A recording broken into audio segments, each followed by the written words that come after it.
Hey, welcome to Tank Talk. I'm your host, Bob Tankard. And this evening, we're with Susan Sigel Goldsmith and Jerry Murphy, two of the big individuals that are going to be a part of JawsFest and the Sharks baseball team. Welcome to Tank Talk. It's always good. Susan, we're going to be doing almost a monthly thing on a lead up until Jaws. And Jerry, the baseball season is right around the corner. You got that? You know what I mean? Another month, the professionals head down to Fort Lauderdale and all the other baseball camps. And we have our roster all in place. Good, good, good. Susan, let's start with you. Great. Okay. You know, you've been working on this JawsFest probably for a couple of years. Well, I'm talking about a couple of years for this one that's happening in August. Yep. And I know you've been busy. You've been busy, you've been busy, you've been busy. Tell us, from when we talked last month, Right. what you've been doing. Well, our primary work now has been to solidify the VIPs, so work on who's coming, which is the big question, and we've got a lot of confirmed attendees, some of which we can talk about today, which hasn't been released anywhere else. Right. We've been working with our sponsors in getting them on board and letting them know the opportunities that are available, how businesses can get involved with the event, doing a lot more of the event planning, what the schedules will be, and keeping going. Really excited about some things like this shark right in front of us. This Bruce right? is in front of us. Right? Really doing a lot of things on the conservation component. Really working to make this the summer of the shark on the Vineyard and really raise awareness about the status of sharks in our oceans today. They're in tremendous peril, so we want to help do that as well. You know, my wife and I have been watching GeoNet. We watch it every night, and last night it talked about, you know, naturally the great white shark, you know, Bruce and whatnot, and the things they do and how they're attracted to certain beaches versus, you know, other places where they're plentiful, but there are not as many attacks because it's not as quite as many beaches. Of California, up to the coast there in California has probably like 79 attacks a year because there's so many more people that surf in that area versus Australia or South Africa, you know. We have the shark tournament here. We have 3 shark events. We have the shark tournament, which people like or don't like. We have the JawsFest, which people love. Right. And then we have the new shark baseball team that has arrived last year.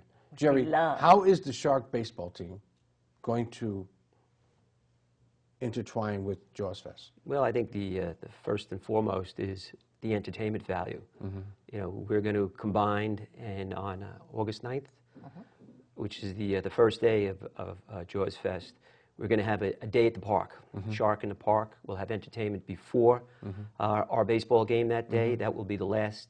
It's an event that was posted because it's actually after the season ends. Right. So they're going to have one last baseball regular season game on that day, which will start at its usual time, 5 o'clock.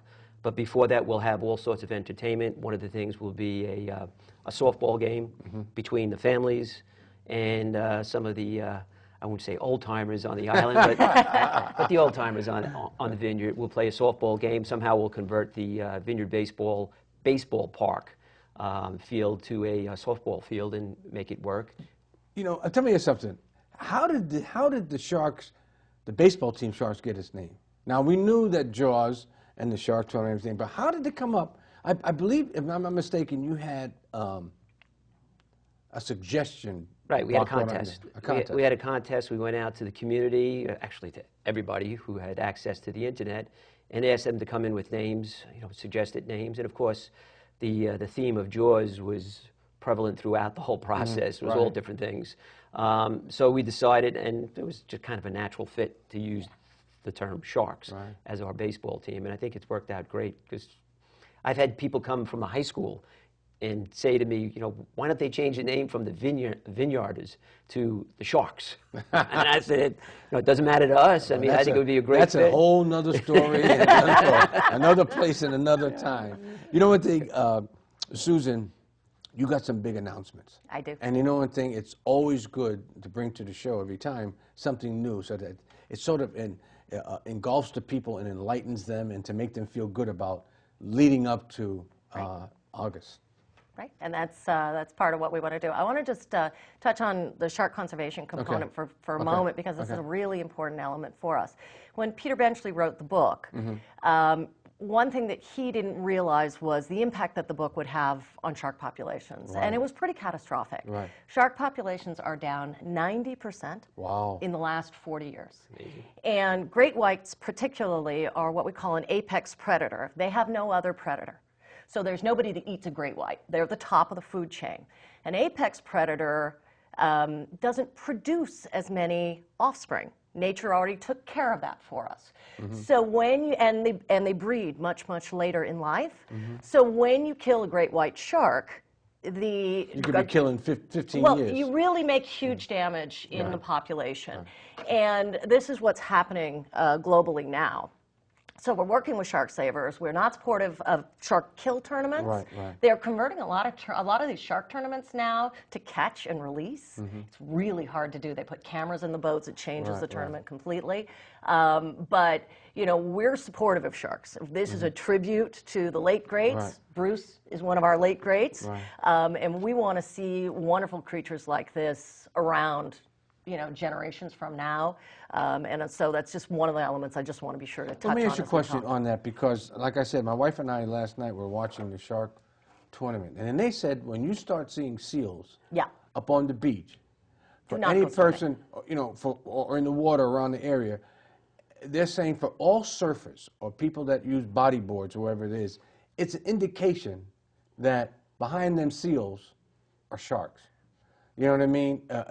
And probably man-eating sharks. Okay. Well- So what I'm trying to say is, Man-eating, that's a wrong word. They don't want to eat us. I know. Humans Okay. are not sharks' preferred food. Right, right. We're too bony, we're too skinny, we don't have enough fat. We're not really appealing to a shark. But a human in a wetsuit Looks looks like an a awful lot like a seal. seal. Right. Right. So when the seal populations are up, the sharks follow the seals. That's their preferred food. If there's seals in an area, I wouldn't be swimming.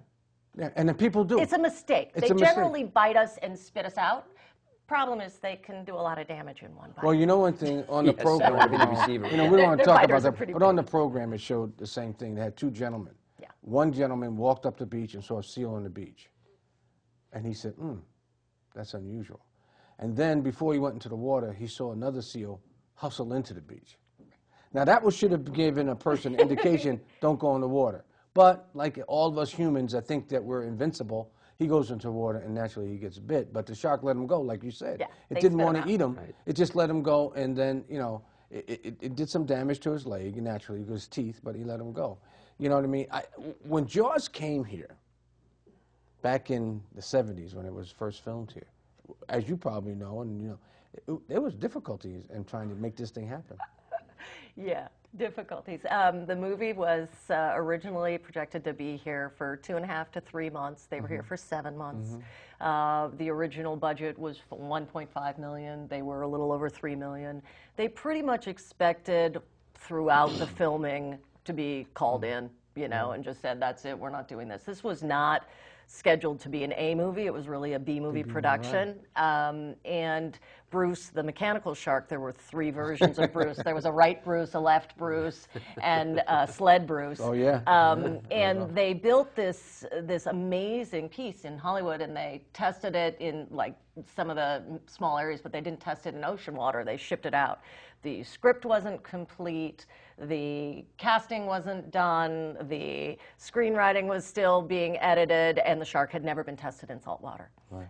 And he didn't like salt water so much. No, he didn't. So there were people, locals like Lynn and Susan Murphy, Murphy, without whom we truly believe this movie never would have been made. You know, Universal is sure that Both Lynn and they Sue were were- very, Right. very helpful. And you'll see Joe Alves, who was the production designer and ultimately chose Martha's Vineyard as the location. He was trying to get in Nantucket, and there was a snowstorm. That's a great story.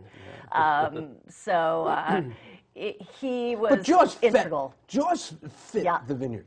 Oh, yeah. If somebody had taken it and put it someplace else, it wouldn't have gone. I don't think it would have had the same mystique like the Vineyard. It was like it almost was meant before time that had this film on the Vineyard. You know, I just got married at that time, and Carol and I lived down in Old Bridge, New Jersey, which is right near Matawan. And I don't know if you recall when this came out, all the stories started going back to, I think it was the early 1900s, 1906 or something like that, where a great white went into a creek and killed a bunch of kids. And they, of course, they brought all these stories up. So by the time you went to the movies when it was released and it was packed, I still remember that. Oh, yeah. And that opening scene where the girl's swimming out there and gets taken under, it was like mind-boggling. And I guess because of all the mechanical problems they were having, it became more suggestive, and it was in your mind where all this was going on, which I thought was the great part of the movie. I'll tell you something, the actual, when you actually saw the movie, and I had the opportunity to be in my boat in the water when they had the shark in the water, testing it out. And it would come up and it'd shake its head and it would go down, and they had this big raft with all these wires, hoses going to the shark, and it would shake its head and go down. They were testing it, you know, but they didn't understand the water here in Martha's Vineyard in April and May. It could be still, you know, freezing and cold. It was cold. The waters were still, you see white caps and whatnot. The announcement. Talk to us. He wants it. I want the announcement. Well, one of the things that we've been hearing a lot locally is why August, why August, why August? JawsFest 2005 was in June. It was a shoulder season event, and we appreciate bringing shoulder season events to the Vineyard and how great that is, and this is a peak season event. And we have been working with Universal Studios in scheduling the event since July, but I have not been able to talk about that. And today, Universal Studios is announcing the 100th celebration of Universal Studios, their centennial. So it's Universal Studios' birthday, and a big birthday. And we are part of that birthday celebration. That's happening in August. And we are getting Jaws on Blu-ray, which we're really excited about. So we have the release of Jaws on Blu-ray and the Universal Studios 100th birthday celebration, the centennial celebration, and JawsFest is going to be part of those. So we're really excited, and we're really excited to be able to talk about those things today. And those will be, I'm sure you'll see that hitting the press tonight in the next few days. It's, you know, over the last, I'd say 4 or 5 months, I mean, you go on Comcast on the television and whatnot, and you've seen just about all the Jaws parts, all of the 4 or 5 Jaws they made. You know, from the first one. Yeah. In fact, it was just last week that Jaws 1 was on. You know what I mean? And then they went on and on and on. You know what I mean? You're talking, Jaws was made when? 1970? Filmed in 74, released in 75. 75. So you're looking at how many years? 37. 37 years. Wow. And this movie is still captivating. It's still captivating people. And I think I've had people come up when they said, "You live on the Vineyard. Wasn't Jaws there?" Right. I said, "Yeah, it was." And he said, "Did you go in the water during that time?" You know what I mean? We don't think of, we saw the movie, but we were more interested in seeing, all our friends in the movie. You know, the movie was a really good movie. It was scary at points, but it never shied me away from going into the water because I just never thought these sharks were up around the water. Well, you were there while they were filming. People who weren't there filming, I mean, it impacted you mentally about going in the water. Well, I know it did for me. But historically, I always thought that great whites came into warm waters. I'm talking about they were always like in Florida area or around the Caribbean area or in Australia. I never thought they would come this far up north because the waters up north are cold. You know, you get up to Massachusetts, New Hampshire. You know, I'd go into the lakes in New Hampshire and sometimes in the summertime, and it is cold up there. Right. You know, in Maine it's cold, so I didn't think they would come this far. But I was talking to Greg Scomo, and he said to me, they follow the food. Yep. Right, they follow the food. The great white's an amazing shark. I don't believe, we can ask Greg this one, but I don't believe we've ever had a great white attack actually off of Martha's Vineyard.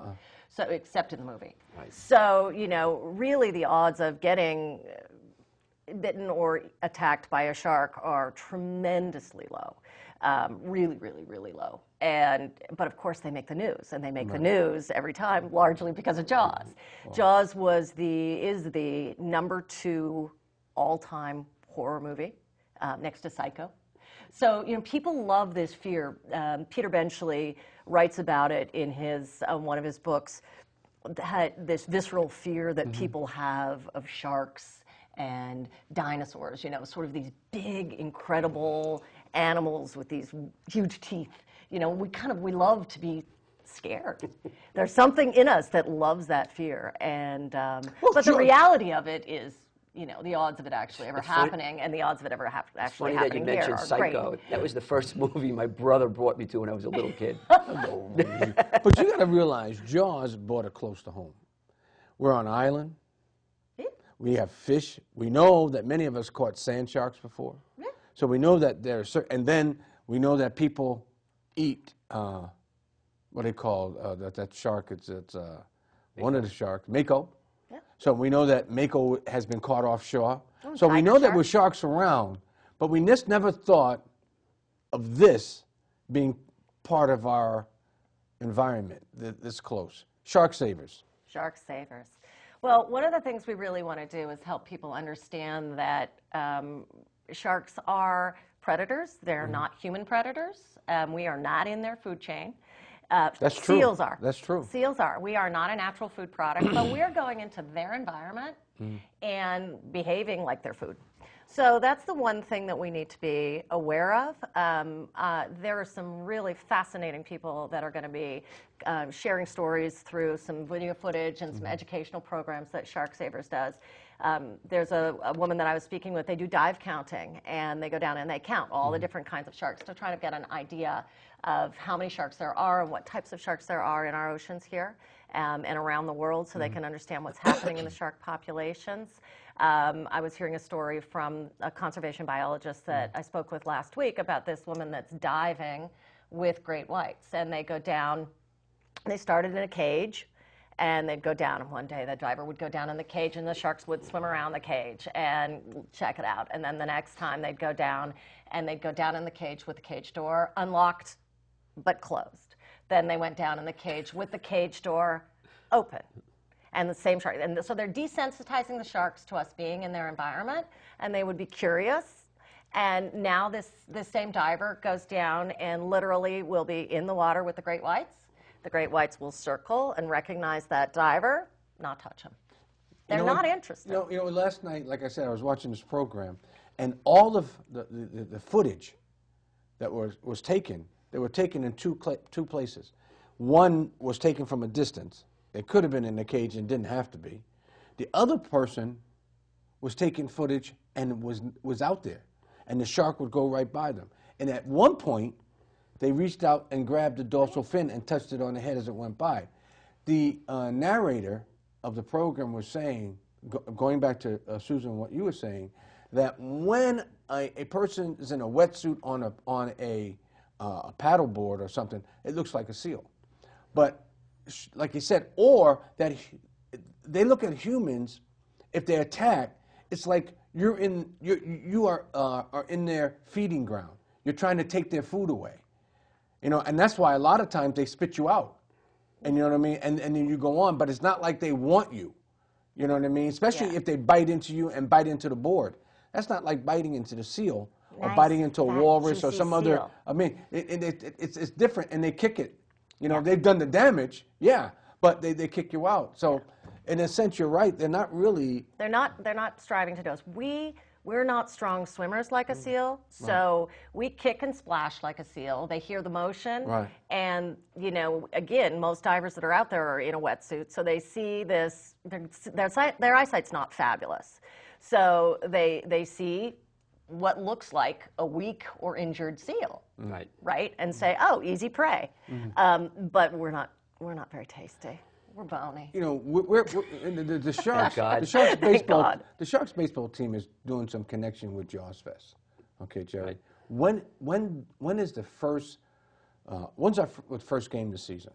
The first game, home game, is June 9th, I believe. June 9th. Okay. Whatever that Saturday is, either the 9th or the 10th. As JawsFest builds towards August, you know, in June 9th, we're only 2 months away from the opening of JawsFest, basically. You know what I mean? So at what time, what will Jaws, the baseball team, be doing to help promote the JawsFest and vice versa? Well, it's already announced on our website. They have a banner out there that you can click on, and brings them right to the website describing what JawsFest is. At the same time, we'll be doing announcements during the games. We'll probably have a banner up there explaining the dates and explaining what it is more than anything. I'm sure we'll do some giveaways. We'll giveaways. We'd like to have some of donation receptacles Dress there. him up with a hat, you know. Right, exactly. That way nobody can mistake him for being a man-eater. Yes, exactly, exactly. So actually, you're going to be working quite closely. Oh, yeah, With yeah. the, I mean, there's... Do you think you can get Susan to come to the game to throw out a first pitch? Oh, God, you don't want me to throw out a first pitch. Do you throw like a girl? I do. Well, you are a girl, so that's good. You know, we have an intern. Let me tell you something. We have some women, man, that can get that ball up to about 75 miles an hour, man. I have to start working on that now if we're going to do that. We had some guys, right? We had some guys that had to throw out the ball, and they said, and they were professional athletes at one time. They said, "Is it a place we can go to throw the ball so we can get our arms warmed up?" I had to bring them up a half hour early to the game so they could throw the ball at the screen, so they didn't look like, you know, big athletes, you know, I can't throw the ball. I'm going to start training Jerry now. I don't think if Jerry told me to throw the ball, I can't even throw the ball to that wall. My shoulders. You need a dog like mine. I throw every day to him. Okay, we're going to talk about how many of the island people that grew up on the island, that weren't major characters in the first Jaws, are coming back. We've only heard a few confirmed attendees yet. Our invitations are out, but of course we've got Lee Fierro, Lynn and Susan Murphy, who were behind the scenes in the special effects and production group. Jay Mello is here. Oh man, I'm going to be bad here. The brothers? Yep. The Searle brothers. Can you explain that for someone who is not from the island, who those people are? I mean, what they were in the movie. I mean. You know Jay Mello? Yeah. You know Sharon Mello, Rick Mello. I know Rick. Okay, it's Rick's youngest brother. The Rebellos. And he was like, Jay was like 5 years old, but he was little, so he even looked smaller than 5 at the time. He was the baby, the youngest son of Roy Schreider. Okay, gotcha. The gentleman that was the older brother, Chris Rebello, has passed, and Chris was probably at the time, I want to say probably 10, 11 at the time of the movie. I would like to say 10 or 11. And then the Searle brothers were the two gentlemen that came up out of the water. He said, "No, he made me do it." I got it. They were the pretend fans. Right. They One's were the fake ones right before the second attack. Right. One's a policeman down in Egertown. Right. And then you had John Mello, that was one of the guys that were on the beach when they came out of the from underneath the bridge. It was him. He was one of the characters. And then they had other. About the woman who Lee slaps. Fierro. That's Lee Fierro. She's down the street from. Lee's been so great with fans over the years. I mean, she used to get asked all the time, "Slap me." She won't do it anymore. I don't blame her. But Lee's wonderful, and we were lucky to have her participate in the last event. Lee was Edie Blake. Edie Blake. Edie Blake's wonderful. We're using her photography. We're really pleased. She was responsible for one of the Vineyard players, not the Vineyard players, but the Island Theater Workshop for years. Still is. Before this had happened, you know. Right. So a lot of the people never acted before. But and that Lee was, did. Lee was a real actor. But I'm talking about a lot of the other people that you saw, the Mellows and all those guys. Right. They were just, we needed island kids. I can remember the cast director coming to the Tisbury School. Sherry Rhodes. Yeah, Sherry, looking in the kids and asking about this kid, and then having to get the kid's name, and then, you know, going and writing the parents, seeing if they could be in, because of special things. Right. Yeah. But the amazing thing was that I was on the beach one day, and the yellow helicopter was coming over, and all the people on the beach, and this is like May. I mean, it's kind of chilly outside. Yeah. You know, and they had to run out to the water and run back. Run out and run back. Run out. You can hear the guys saying it, you know. And, you know, so when you look at people, but a lot of them, I say the A people, when I say A people, those that were responsible for the production and all the other things, other than the Murphys and Lee, how many of the other ones are coming?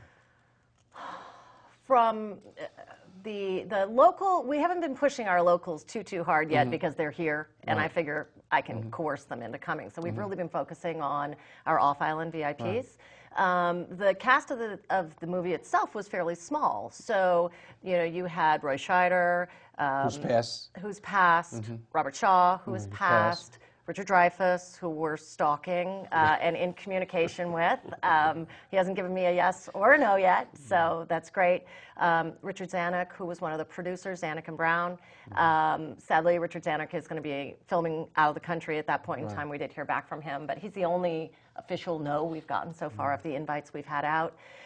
Lorraine Gary, who was Roy Scheider's wife, and her husband, Sid Sheinberg, who was the Universal Studio head at that point in time. We're in dialogue with them. I haven't heard a yes, but I'd love to do a session with Brenda Seymour Scheider, which is Roy Scheider's wife, who has confirmed, and Lorraine Gary, and real-life son, real-life wife, movie son, movie wife. Jay Mello put that group on stage together and talk about Roy from both sides of life as part of our tribute to him. Will be a tremendous session. So those are the kinds of things that we're looking to do. What kind of? We got about a minute and 30 seconds. Okay. What kind of response have you ever got from Spielberg? Just to know. Well, we have to get permission from Spielberg to do this event. Okay. So in July, we got approval from him. For the last event, he sent us a custom video clip, which was fabulous. And I can actually get that for you guys if you want it.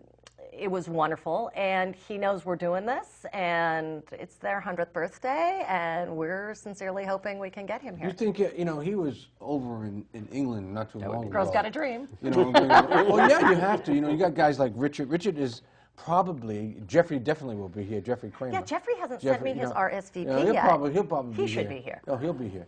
But the thing, Richard was the I know. only other major character that was on the main scene. And it's amazing that still alive. You know, and I wonder if it's because he didn't think the movie was going to make it, because it was a whole production on television that of the people that thought that it was, and he was one of them said, it's not going to do anything, and now all of a sudden, bingo. Yeah. You know what I mean? First movie to break $100 million. And I wonder if he doesn't want to be asked those questions. You know what I mean? Stuff like that. Yeah, we're going to get Dreyfuss here. I want him on Tankard. That's what I've been writing him. I've been emailing him, and he doesn't even email me back. I don't understand what this guy. I got communication. I know he has received our invitation. I know he has. Yes, he has. You know, I've called him. I'll send him a shark. I've talked to his wife and whatnot. Well, it's okay. It's okay. He's just playing hard to get. Yeah, you know, that's him. You know, that's what they get you. That's okay. That's what happens when you're a star. star. What do we? I'm going to ask you. You got about 20 seconds each. Go ahead. Give me something to look towards. August 9th, JawsFest. You know, it's going to be amazing. We got lots of new stuff coming. I'll have lots of new announcements next month. And we have updates on the website going up today. So JawsTribute.com, new content. Go check it out. Sharks baseball. There's nothing like having a big crowd before and during a baseball game. So I'm really looking forward to it. I can only go back to our opening day where we had over 2,000 people. Right. I would expect to have more than that for this game. Oh, listen. I'm excited. I'm getting ready. When I come back from Aruba, I'm ready to go. Listen, I want to thank both of you. I want to thank both of you taking your time. Hopefully next month we'll be seeing you again. Yep. And sometime during the season we'll be seeing. And Bruce will. And Bruce. Right, Bruce. And we didn't talk about these, but we will. Okay, all right. I'll bring him again. Thank you. Thank you. And thank you for tuning into Tank Talk. And until next time, this is your host Bob Tankard saying good evening.